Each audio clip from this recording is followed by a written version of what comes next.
मित्रों, जय सच्चिदानंद। मित्रों, तीन चीज़ें होती हैं: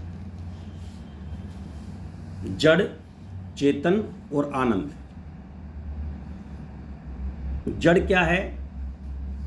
जैसे टेबल है, ठीक है, सोफा है, ईंटें हैं, पत्थर है,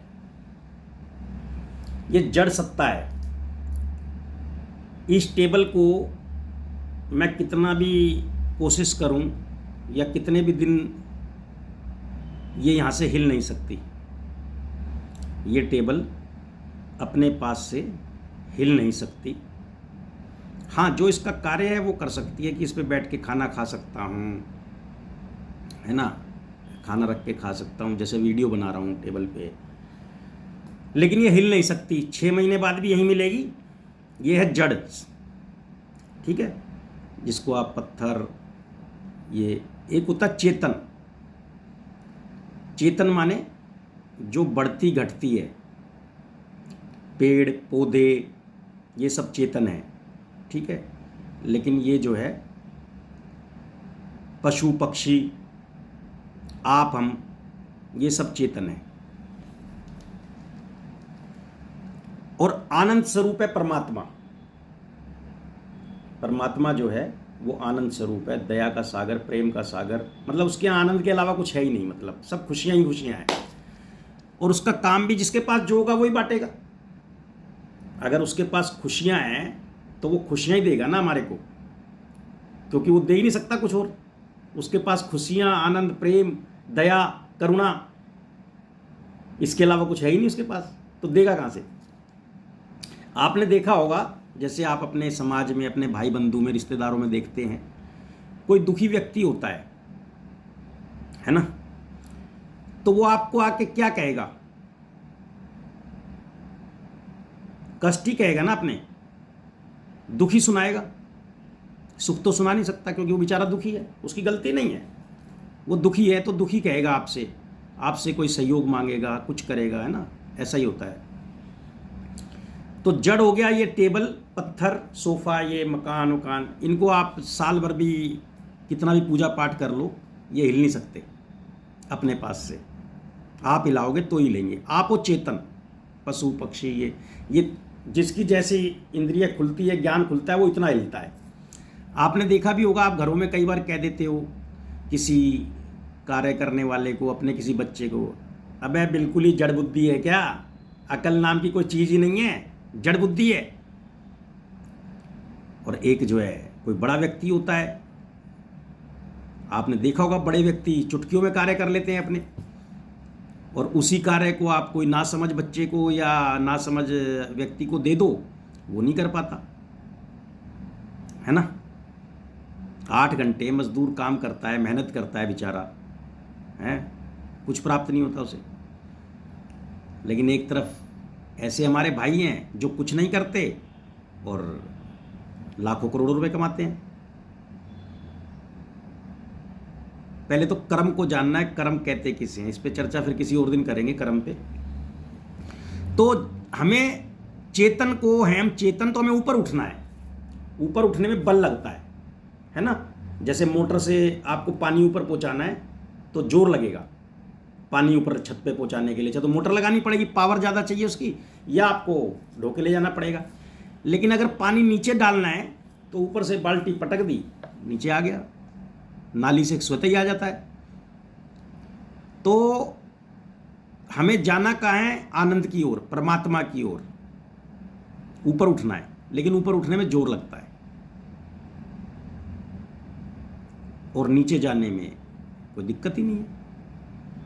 तो अब सोचो किधर जा रहे हैं हम चेतन होके जड़ की तरफ जा रहे हैं, या अब ये टेबल रखी है, सिर्फ इसका एक ही काम है कि मैं इसे खाना खा सकता हूँ, कोई काम, चिट्ठी लिख सकता हूँ, कोई फ़ोन देख रख सकता हूँ, है ना, इसके अलावा कुछ नहीं।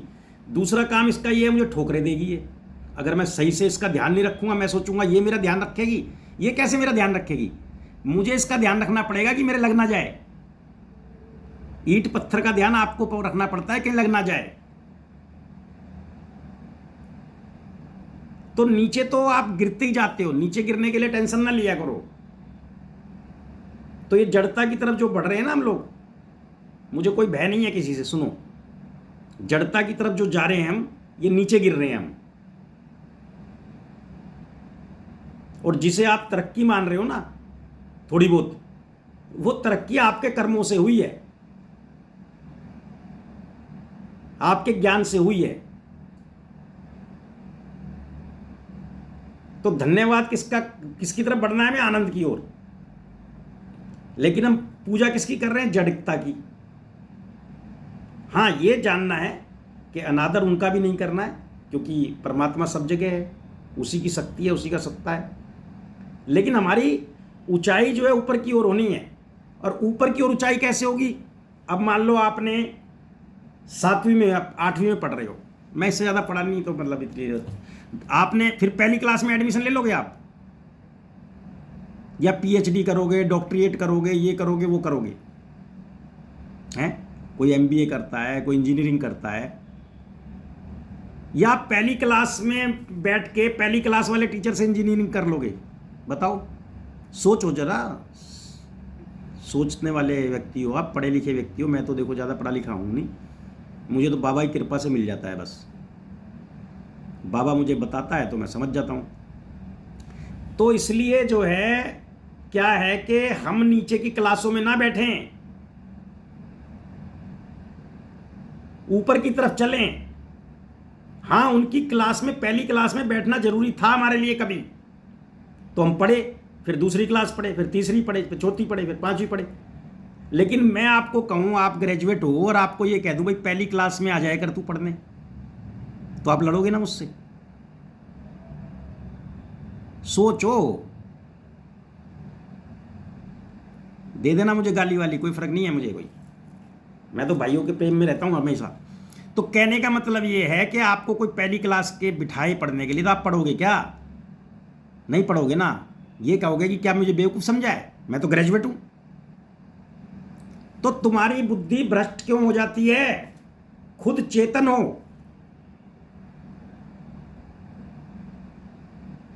पूरी प्रकृति के पालनहार हो तुम।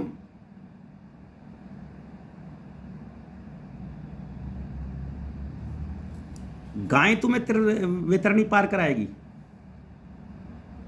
गाय तुम्हें वेतरणी पार कराएगी, उसकी पूंछ पकड़ के तुम वेतरणी पार करोगे। अरे भाई, ये जानो गाय को कैसे पार कराना है। उल्टी बुद्धि मत करो भाई, ये दुकानदारों की पॉलिसी है सब, जिससे कि आपका ज्ञान ना उपजे। अगर आप ज्ञानवान हो जाओगे तो उनकी गद्दी छिन जाएगी। जिनको फ्री में खाने पीने को मिल रहा है सदियों से, उनकी गद्दी जाती रहेगी। वो चाहते हैं कि आप ज्ञानवान ना बने। ये बाबा ही कभी कभी भेज देता है किसी बच्चे को समय समय पर। कृष्ण, कबीर, गुरु नानक, बुद्ध, महावीर, सब ये मूर्ति पूजा के विरोध में थे। ये सब कर्म के पक्ष में थे, कर्म के, कि कर्म करो और पाओ। कर्म को जाना है, पहले जानना है। ईंट ढोना कर्म नहीं है। हाँ, जिसका कर्म ईंट ढोना है वो ईंट ढोएगा। अगर ईंट ढोना ही कर्म होता तो ईंट ढोने वाले करोड़पति बनते सबसे पहले। क्यों नहीं बने वो? उनके पास ज्ञान की कमी है।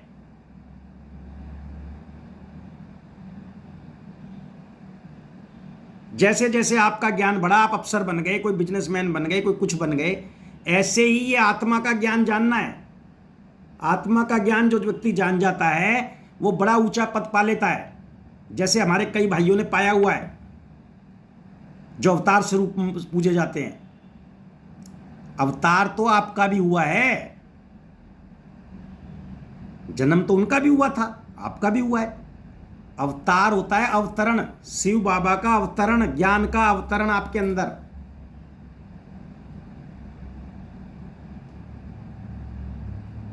कई बार क्यों होता है कि 60 साल का व्यक्ति की 10,000 रुपये तनख्वाह होती है और 25 साल का बच्चा 5 लाख रुपए तनख्वाह ले रहा होता है?